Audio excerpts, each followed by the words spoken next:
Hello students, welcome to my YouTube channel Today's Dawn Education। प्यारे बच्चों, आज हम पढ़ने वाले हैं हिस्ट्री 6 क्लास का चैप्टर नंबर 4 जिसका नाम है आरंभिक नगर। इसके पहले के तीनों चैप्टर हमने कंप्लीट कर लिया है, तो आज हम शुरू करेंगे 4th चैप्टर। तो इस चैप्टर को हम 2 पार्ट में पढ़ेंगे। तो चलिए शुरू करते हैं हम। जैसा कि इस चैप्टर का नाम है आरंभिक नगर, इसका क्या अर्थ है? इसका अर्थ है आरंभिक नगर यानी सिटी। जो शुरुआत के समय के जो शहर हुआ करते थे वो कैसे थे और कौन से शहर थे। तो चलिए जानते हैं कि कौन से वो शहर थे। तो पुराने शहरों में सबसे पहले नाम आता है हड़प्पा का, ठीक है, जो कि लगभग 150 साल पहले इसे ढूंढा गया था, ठीक है। जब पंजाब में रेलवे लाइन बिछाई जा रही थी तो उस समय इंजीनियरों को अचानक ही हड़प्पा जो है शहर है वो मिला, ठीक है। सबसे पहले कुछ ईंटें मिली तो उसको और खुदाई करके उसको देखा गया तो वहाँ पे पता चला कि यहाँ पे एक पहले नगर हुआ करता था, ठीक है। अभी ये जो स्थान है वो कहाँ पे है? तो वर्तमान के पाकिस्तान में ये अभी स्थान पड़ता है, ठीक है।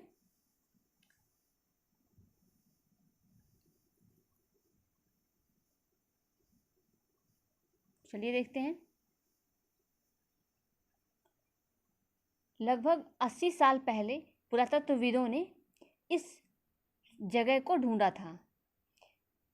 तब क्या पता चला कि ये जो खंडहर है ये उपमहाद्वीप के सबसे पुराने शहरों में से एक है, ठीक है। तो इस नगर की खोज सबसे पहले हुई थी, इसीलिए यानी कि जो हड़प्पा है उसकी सबसे पहले उसकी खोज हुई थी, जिसके बाद जो है बाकी जो शहर ढूंढे गए थे तो उसी के नाम पे हड़प्पा सभ्यता कहा जाने लगा, ठीक है।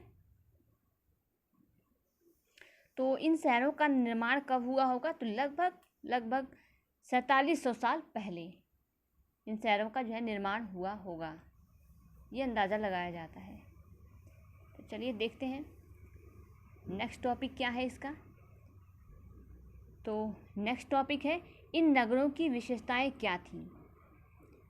तो इन नगरों में से कई को 2 या उससे ज़्यादा हिस्सों में विभाजित किया गया था, ठीक है। जैसे पश्चिमी भाग छोटा था लेकिन ऊंचाई पर बना था और पूर्वी हिस्सा बड़ा था लेकिन ये निचले इलाकों में था, ठीक है, यानी निचले इलाकों में था। तो ऊंचाई पर जो बने हुए थे नगर, जो भाग ऊंचाई पर था उसको पुरातत्वविदों ने क्या कहा? तो उसको नगर दुर्ग कहा, ठीक है, उसको नगर दुर्ग कहा। और जो निचले हिस्से में था उसको निचला नगर कहा, ठीक है। इन दोनों हिस्सों की चारदीवारियां जो है पकी हुई ईंटों की बनी हुई थी। उसकी ईंटें इतनी अच्छी और पकी थी कि हज़ारों साल बाद आज तक उनकी दीवारें खड़ी रही हैं, ठीक है। आज भी अगर वहाँ पे जाके देखेंगे तो वहाँ पे जो दीवारें हैं वो आज भी खड़ी हैं वैसे की वैसी ही। दीवार बनाने के लिए ईंटों की चिनाई इस तरह से करते थे लोग जिससे कि दीवारें खूब मजबूत रहें, ठीक है। तो इस तरह उनकी मजबूती को ध्यान में रख के उनको बनाया गया था, इसलिए जो दीवारें हैं वो आज तक वैसी की वैसी दिखती हैं। कुछ नगरों के नगर दुर्ग में कुछ खास इमारतें बनाई गई थी। जैसे मोहनजोदड़ो में खास तालाब बनाया गया था एक, जिसे पुरातत्वविदों ने स्नानागार कहा, ठीक है, स्नानागार कहा। इस तालाब को बनाने में ईंट और प्लास्टर का इस्तेमाल किया गया था, जैसे आजकल किया जाता है वैसे ही। इसमें पानी का रिसाव रोकने के लिए प्लास्टर के ऊपर चारकोल की परत चढ़ाई जाती थी। आप ऐसे समझ सकते हैं कि जितनी भी जो जिस तरह से चीज़ें जो है शहरों में बनाई जाती हैं, ठीक उसी तरह से उस हड़प्पा जगह पे बनाई गई थी, जिसके कारण जो है ये कहा जाता है कि वो आरंभिक नगर रहा होगा, यानी आरंभिक शहर ही वो रहा होगा, क्योंकि उसकी विशेषताएं जो उसकी समानताएं आज के नगरों से काफ़ी मिलती जुलती हैं। ठीक है। इस सरोवर में दो तरफ से उतरने के लिए सीढ़ियाँ बनाई गई थी। ठीक है, दो तरफ से सीढ़ियाँ बनाई गई थी जिससे कि वो उस तालाब में उतर के जा सकते थे, और चारों तरफ से कमरे बनाए गए थे। इसमें भरने के लिए पानी जो है कुएं से निकाला जाता था। जो तालाब जो था, जो उन लोगों ने बना रखा था स्नानागार, उसको भरने के लिए उसके पास ही जो है उन्होंने कुआं एक बना रखा था, जिसके थ्रू वो पानी भरते थे उसमें, तालाब में। और उसके उपयोग करने के बाद वो क्या कर देते थे, उसको खाली कर देते थे। ठीक है। तो कालीबंगा और लोथल, ये जो शहर हैं दोनों, ये बहुत ही पुराने हैं। जैसे अन्य नगरों में अग्निकुंड मिले हैं, यानी कि ये जो कालीबंगा और लोथल है, तो इस शहर में अग्निकुंड मिले हैं। अग्निकुंड यानी जो यज्ञ किया जाता है, तो यज्ञ जिसमें किया जाता है उसे अग्निकुंड बोलते हैं। और हड़प्पा और मोहनजोदड़ो और लोथल भी बहुत ही पुराना यानी कि आरंभिक नगरों में से एक है। तो इन नगरों में क्या मिला है, भंडार गृह मिले हैं। ठीक है, यहाँ पर अनाजों का भंडारण करते थे लोग, इकट्ठा करते थे उसमें। ठीक है, तो चलिए नेक्स्ट टॉपिक पे चलते हैं। उससे पहले आप ये इमेज देखिए, इसमें क्या है, ये जो स्नानागार है ये बना है, ये पूरा आप देख सकते हैं, ये देखिए। और ये है जो ये इसमें उतरने के लिए सीढ़ियाँ बनाई गई हैं दोनों तरफ से, इधर से और इधर से। और इसके चारों तरफ ये जो आपको दिख रहा है, इसके चारों तरफ ये कमरे बनाए गए थे। ठीक है, तो नेक्स्ट टॉपिक है हमारा भवन, नाले और सड़कें। तो भवन यानी मकान जो, और नाले हैं और सड़कें हैं, वो किस तरह के बनाए गए थे, तो वो थे बिल्कुल आज के शहरी तरीके से वो बनाए गए थे। इन नगरों के घर आमतौर पर 1 या 2 मंजिल के होते थे।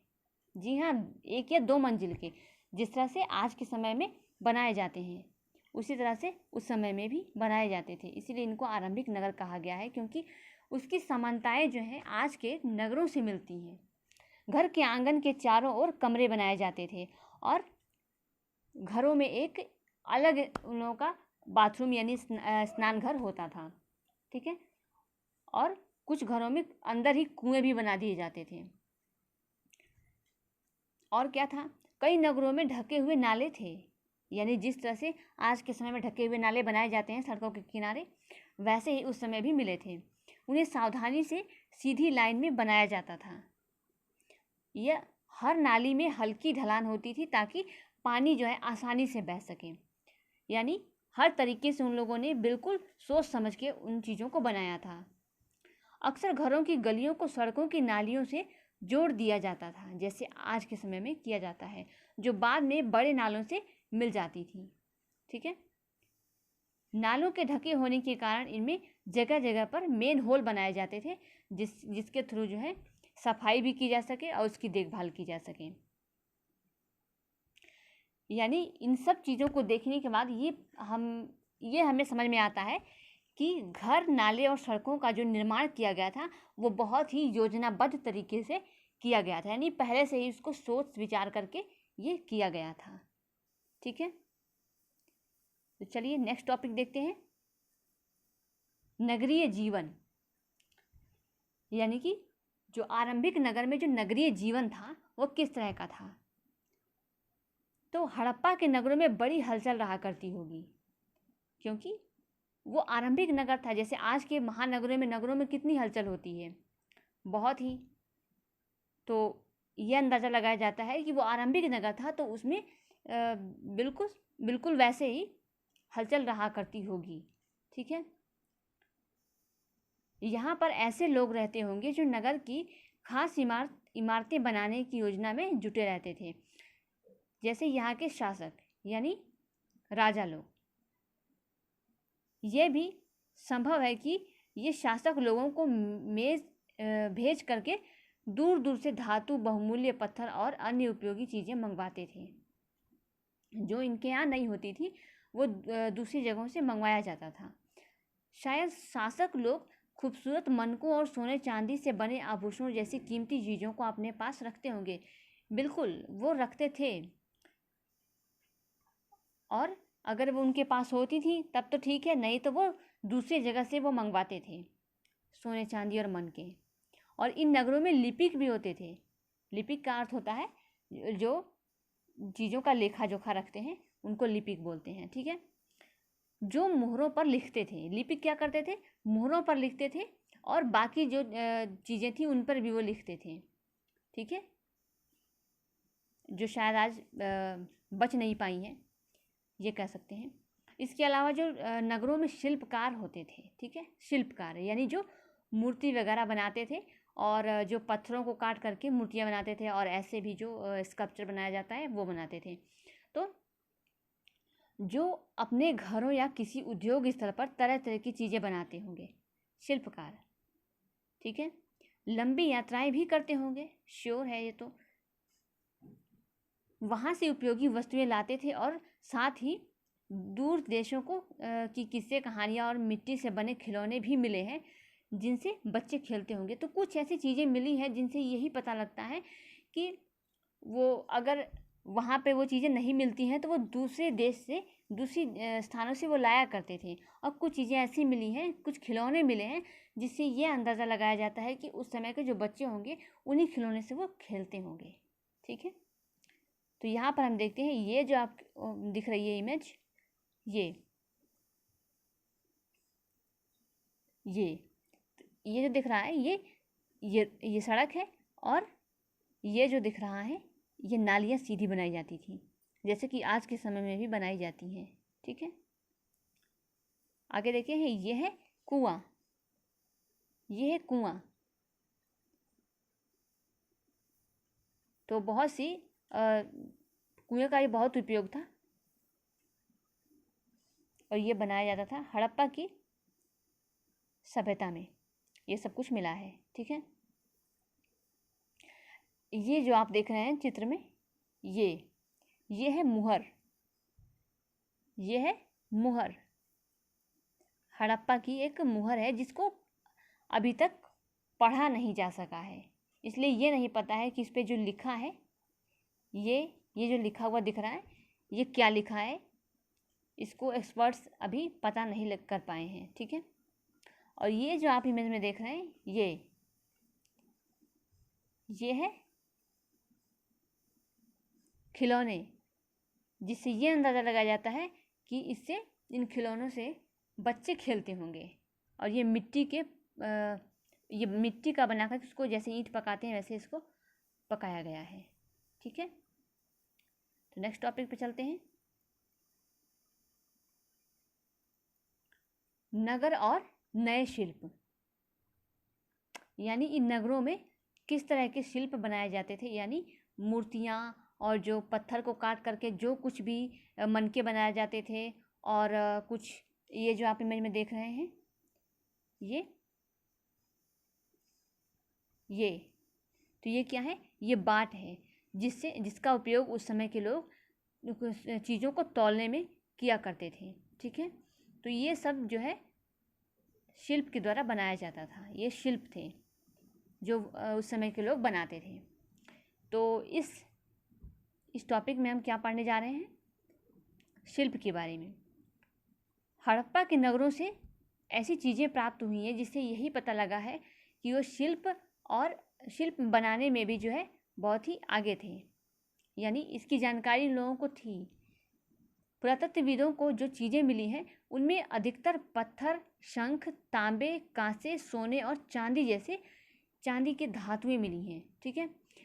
तांबे और कांसे से औजार, हथियार और गहने और बर्तन बनाए जाते थे। सोने और चांदी से गहने और बर्तन बनाए जाते थे। यहाँ मिली सबसे आकर्षक वस्तुओं में मनके और बाट और फलक हैं। तो इसमें क्या क्या है, मनके ये जो दिख रहा है, और ये फलक, और ये जो दिख रहा है आपको बाट, ठीक है। ये मुख्य चीज़ें जो हैं मिली हैं वहाँ पर। तो यहाँ पर देखते हैं हम,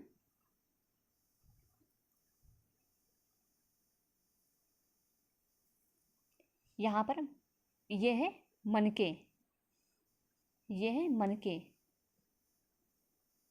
ये इनमें से कई जो है कार्लियन पत्थर से बनाए जाते थे। पत्थरों को काट कर और तराश कर मनके बनाए जाते थे और इसके बीच में जो है छेद कर दिया जाता था, जिससे इसमें धागे में पिरो करके लोग पहना करते थे। तो ठीक है, आई एम श्योर ये वीडियो आपको बहुत पसंद आया होगा। तो चलिए दोस्तों, यहीं पे इस टॉपिक को दाइन करते हैं। तो इसका नेक्स्ट पार्ट हम पढ़ेंगे, ठीक है, तो दूसरे वीडियो में। तो ऐसे ही और वीडियोस पाने के लिए हमारे चैनल को सब्सक्राइब करें, लाइक एंड शेयर करें। तो फिर मिलते हैं एक नए वीडियो में एक नए टॉपिक के साथ। तब तक के लिए कीप लर्निंग, बी कनेक्टेड और देखते रहिए टुडेज डॉन एजुकेशन।